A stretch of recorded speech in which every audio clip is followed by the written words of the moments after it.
Hello everyone, my name is Frederick Lazaro Mashili and I'm from the Muhimbili University of Health and Allied Sciences in Tanzania.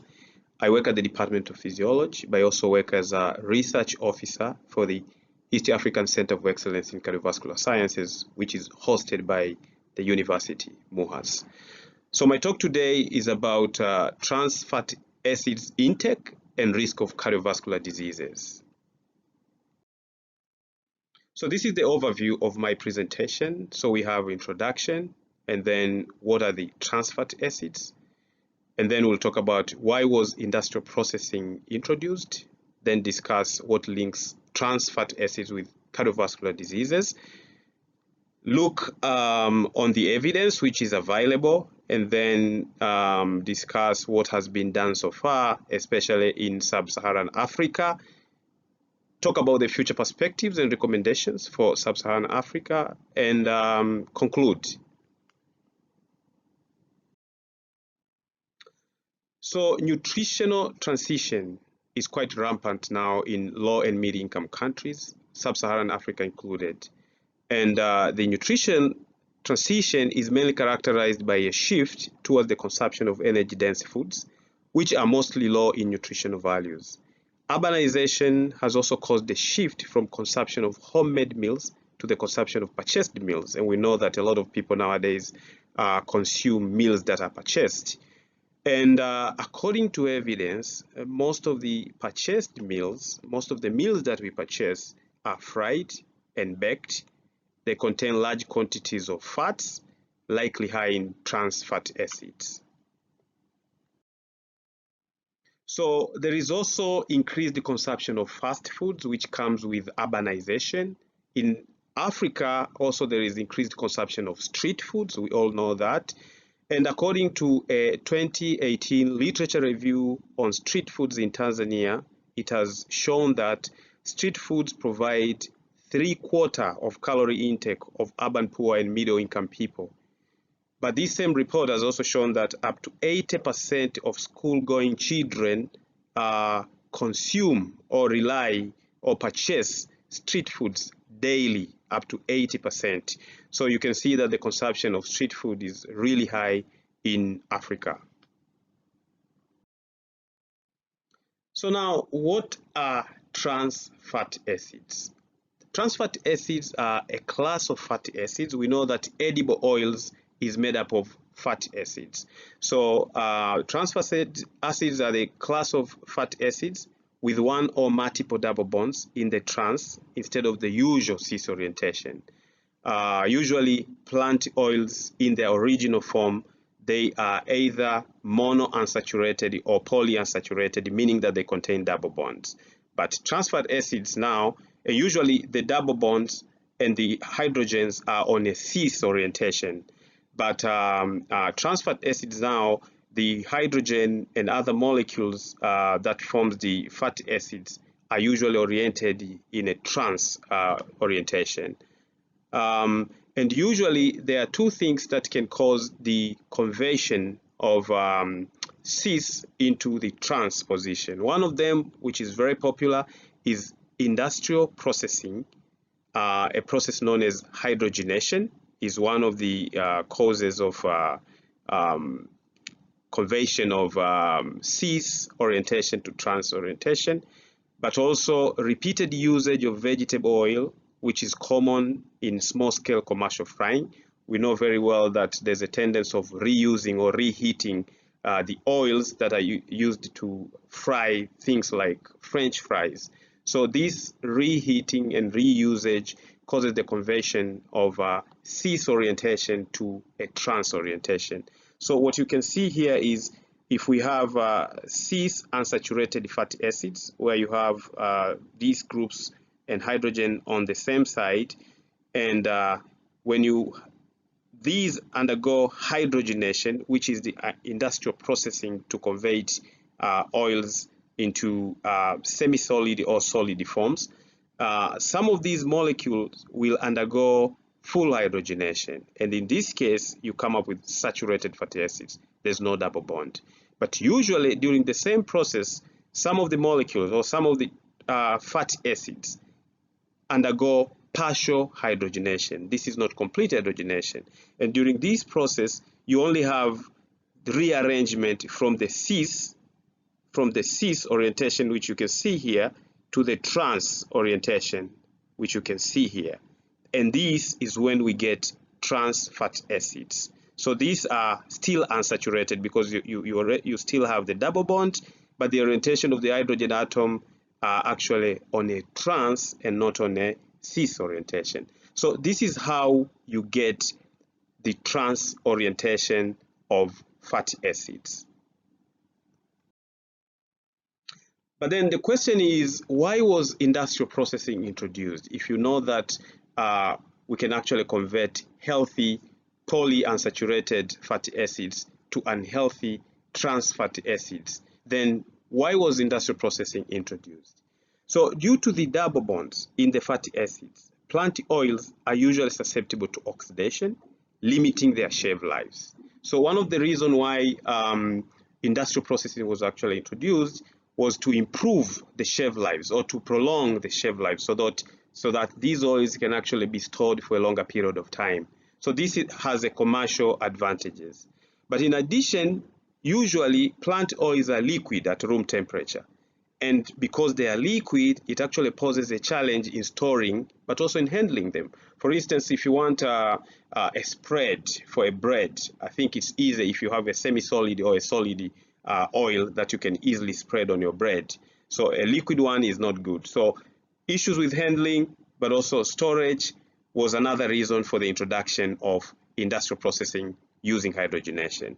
So to increase stability, to improve shelf life, and also improve storage, handling, and usage, industrial processing of plant oils was introduced. So what you can see here is you have a good example of edible oil that contain trans fatty acids are the margarine. And most of these, because during the process, the melting point is also raised, they turn into solid or semi-solid. And these are the oils or the edible oils that are used for spreads in breads, but they're also used mostly for baking because they can be reused many times, but the taste is also good. So there's advantage, commercial advantage, but also in terms of using. That was the reason all these processes were actually introduced. Now, what links trans fatty acids with cardiovascular diseases? There are three main things that cause, three main biological processes or perturbations that are caused by trans fatty acids, which links the use or consumption of trans fatty acids with cardiovascular disease. One is they actually cause adverse lipid effects. And here, trans fatty acids increases the levels of low density lipoprotein, which is not good. At the same time, they lowers the levels of high density lipoprotein, and they also increase the ratio of total to high density lipoprotein cholesterol. So all these are biological perturbations that can bring about cardiovascular diseases.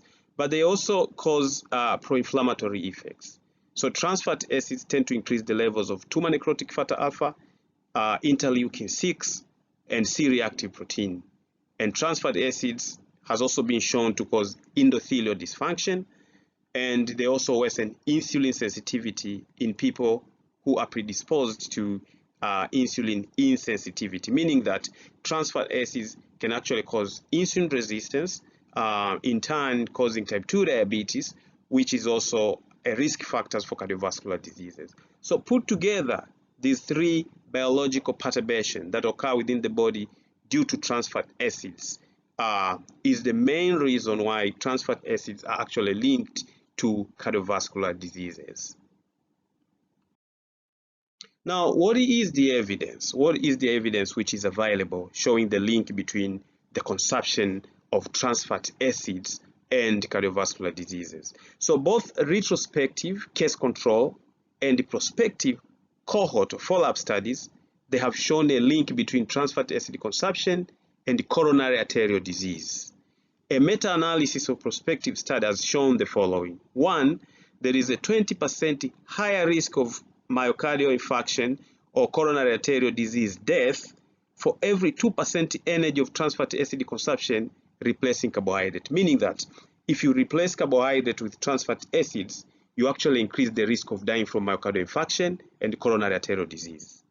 But also, they have shown that there is a 20% higher risk of myocardial infarction or coronary arterial disease death for every 2% energy of trans fatty acid consumption replacing saturated fatty acids. This is very important because what it means is that if you replace saturated fatty acid, which we already know that they also have deleterious effect on cardiovascular health, if you replace them with trans fatty acids, you also increase the risk of dying from myocardial infarction and coronary arterial disease, meaning that trans fatty acids are actually more dangerous than saturated fatty acids. But these studies have also shown that there is a 27 higher risk of myocardial infarction or coronary arterial disease death for every 2% energy of trans fatty acid consumption replacing cis monounsaturated fatty acids, meaning that if you replace monounsaturated fatty acids, which are basically good edible oils, if you replace them with trans fatty acids, you also increase the risk of dying from myocardial infarction and coronary arterial disease 27% more. So you can see that trans fatty acids are really not good for cardiovascular health. But studies have also shown that there is a 32% higher risk of myocardial infarction or coronary arterial death for every 2% NH of trans fatty acids consumption replacing polyunsaturated fatty acids. Polyunsaturated fatty acids are really the good fat acids. So the edible oil, the original natural plant oils, usually some of them contain polyunsaturated fatty acids. So if you replace them with trans fatty acids, which is present in margarine, shortenings, and all these semi-solid and solid edible oils, you're actually increasing the risk of dying from myocardial infarction and coronary arterial disease 32%, which is really quite a higher increase. So the take-home message here is whenever you replace trans fatty acids or you replace any other form of fatty acids or carbohydrate with trans fatty acids, you're actually increasing the risk of dying from myocardial infarction or coronary arterial disease many, many times. Now, knowing all these effects, the links between trans fatty acids and cardiovascular diseases, what must be done? So we know very well that from this evidence, the detrimental effect of trans fatty acids on human health is actually compelling because this is established. We've seen many studies and there's a lot of evidence which is showing that. And the products resulting from industrial processing of edible oils or fats are the main causes of excessive intake of trans fatty acids, resulting in a variety of health problems, including cardiovascular diseases. So what we call the ITFA, industrial trans fatty acids that come from industrial processing, popularly known as hydrogenation of oils. And taking an example of Tanzania, but also in other sub-Saharan Africa countries, both industrial processing and the consumption of oils and fats have tremendously increased over the past decades. This increase is actually in parallel with the increasing prevalence and incidences of major non-communicable diseases in these countries. So it's not only cardiovascular diseases, but also other non-communicable diseases such as cancers. They're also linked to the high consumption of trans fatty acids. So what must be done again as an approach for the prevention and control of non-communicable diseases in general, targets to eliminate industrial produced trans fatty acids by the year 2023 has been set globally. While many Western countries have already implemented good practice policies to accelerate the elimination of industrial processed trans fatty acids from their food chain, most African countries still lack data on which to base the implementation of good practice policies. So the process of eliminating trans fatty acids or replacing them with healthy alternatives has not really started in sub-Saharan Africa. So except for South Africa, levels of trans fatty acids that are present in the food chain have never been assessed in sub-Saharan Africa region. Furthermore, foods from informal food markets, street foods, which are very, very common in sub-Saharan Africa, have never been assessed for trans fatty acids. So we don't know the levels of the food that we are consuming. Fried street food are mostly exposed to reheating and reused edible oils, which are also potentially high in trans fatty acids. And we know very well that in urbans, people consume a lot of French fries, a lot of fried foods, and reuse of edible oil is pretty much common in sub-Saharan Africa. Now, what must be done? One key thing that has to be done is assessing the levels of trans fatty acids in popular edible oils, but also in food, and also establishing the effect of heating, reheating on fatty acids that are present in oils. It is something that needs to be done in Africa so that we can actually establish what are the levels of trans fatty acids are present in the foods that we consume. What has been done so far, if I take an example of Tanzania, we have adopted the Replace package to assess levels of trans fatty acids in edible oils, fast foods, but also street foods. And now we are waiting for results. However, we learned the following from the survey of product that we've done, which I think is something that we need to note. Usually products, especially pre-packaged foods, need to have food labels, which tells you about the nutritional content of that particular food. But most of these labels are either tricky or some of the products don't have labels at all. So we tend to consume things that we don't even know the content. So there are no labels in most of the products, but in some of the products where the labels are there, the trans fatty acid declaration saying there's this much of trans fatty acids is actually hidden. There's a way that they put it. If somebody doesn't have a knowledge, they won't even know that there is trans fatty acid. They can use hydrogenated edible oils. They can use certain terms which are not clear. So at the end of the day, people end up consuming products that contain large quantities of trans fatty acids. And even though it is written in the label, but it is actually hidden. It's the language that cannot be understood by many people. There's also loss of nutritional claims. You buy a product, you look at the label, they say contain a lot of vitamin A, or contain vitamin C, or contain vitamin E, which maybe is not even true. And this is the reason assessing, really taking these food products and doing a lab analysis to be able to know the amount of trans fatty acid which is contained in these food products is crucial and important. So together with Ethiopia as well, Kenya, Uganda, we are also conducting this study where we are mapping the market for partially hydrogenated oils, because oils that contain trans fatty acids are known as partially hydrogenated, because the trans fatty acid is a result of partial hydrogenation, as I have discussed before. So we are currently mapping the PHO, partial hydrogenated oils market, to be able to understand the supply chain of partial hydrogenated oils. What are the origin of these partial hydrogenated oil? Who is buying them? How? So that we can actually find a way to intervene. So in Tanzania, most products are imported. That's what we've found so far. So a lot of products that contain partial hydrogenated oil are imported. They are not being produced by the local markets or the local producers. And more products that contain PHO, partial hydrogenated oils, usually are not the oils themselves. There are more of these products like packaged foods, fried French fries, cookies, and so many other things that are actually prepared using partial hydrogenated oils that contain large quantities of trans fatty acids.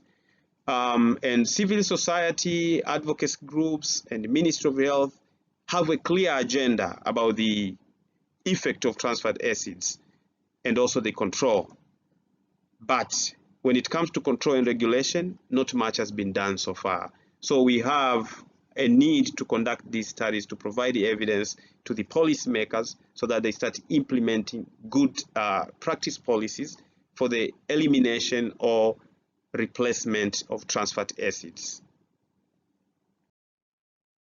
So what are the future perspectives and recommendations for sub-Saharan Africa? As I've said, rigorous assessment of trans fatty acids in edible oils and foods to generate evidence is important. Engagement with advocacy groups and policymakers is important. Creating awareness to the public, but also to the industries about the healthy alternatives is also important.